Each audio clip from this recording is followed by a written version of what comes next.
चार चीजें मर्द हो या औरत हो हमें अपनी जिंदगी से अगर हमने नहीं निकाली, हमारी जिंदगी ग्रोथ वाली जिंदगी नहीं होगी। नंबर 1 एंगर, हर वक्त गुस्से में रहना, हमारी जिंदगी ग्रोथ में नहीं जाएगी, कभी भी नहीं जाएगी।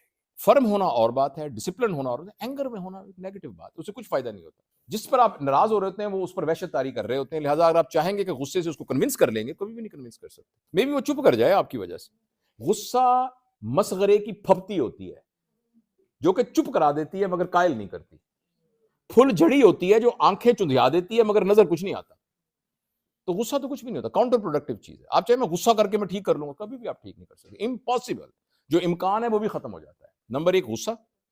नंबर 2 ईगो, मेरी भी कोई इज्जत है, मेरी भी इज्जत है। क्या इज्जत है आपकी? नबी करीम सल्लल्लाहु अलैहि वसल्लम के जमाने के बाद एक दफा साहबा में इनका था हमारी भी कोई इज्जत है, तो एक और साहबी ने दाढ़ी पकड़ ली उसकी, पकड़ के कहा तुमने सुना नहीं इज्जत अल्लाह और अल्लाह के नबी की है, तुम्हें जुर्रत क्या हुई ऐसी कहने की? एकदम वो डर गए इस बात से। सारे वो बड़े लोग थे, वो डर गए। तो ये जो हमारे ज़हन में मेरी बड़ी इज्जत है, मेरी बड़ी इज्जत है, मैं फलां गया उसमें मुझे किसी ने पूछा नहीं, मुझे प्लेट में खाना ही नहीं दिया, फलां। ये जो ईगोइस्टिक स्टांस है ये हमारी ग्रोथ को रोक देता है।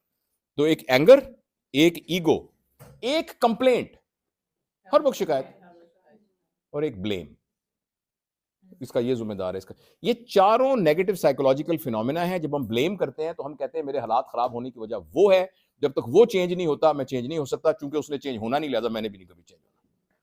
तो ये प्लीज आप ना ये चार लफ्ज आज के सारे दिन की गुफ्तगू के, अगर आप, मैं उम्र में आप सबसे बड़ा हूं जितने लोग यहाँ बैठे हुए हैं, अपना डॉक्टर साहब मुझसे कुछ थोड़े साल 2 साल बड़े होंगे, बड़े भाई हैं, but we are on the same bracket, और हम सेम एज ब्रैकेट में ही हैं।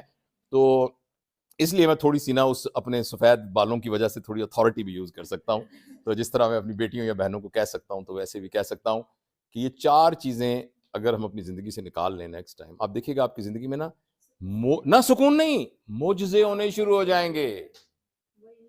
मोजज़े होने शुरू। और मैं आपको बताऊं, अगर आपका कोई, मैं नहीं अब डायरेक्ट कुछ नहीं कहता, किसी का खामद आपके ख्याल में वो अप टू मार्क नहीं है, आपकी औलाद अप टू मार्क नहीं है, सास अप टू मार्क नहीं है, जिस तरह से आपको तवज्जो देनी चाहिए नहीं दे रहा, आप सिर्फ अपने ऊपर मेहनत करें।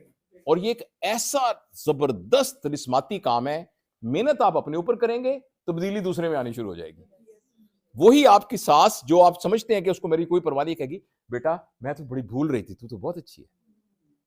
लेकिन अब आप सब जो आप ये देखें कि आपकी सास आपके बारे में क्या राय रखती है, और आप एंगर, कंप्लेंट, ब्लेम और यानी ईगो से उसके ख्याल को सप्लीमेंट कर रही हैं, उसके ख्याल को रासख कर रही हैं। और अगर आप उसके ऑपोजिट कर रही हैं तो कुछ अरसे में उसको ख्याल है बेटा तू तो, मैं तो कुछ और समझ रही थी। ये बात। थैंक यू वेरी मच, बहुत शुक्रिया।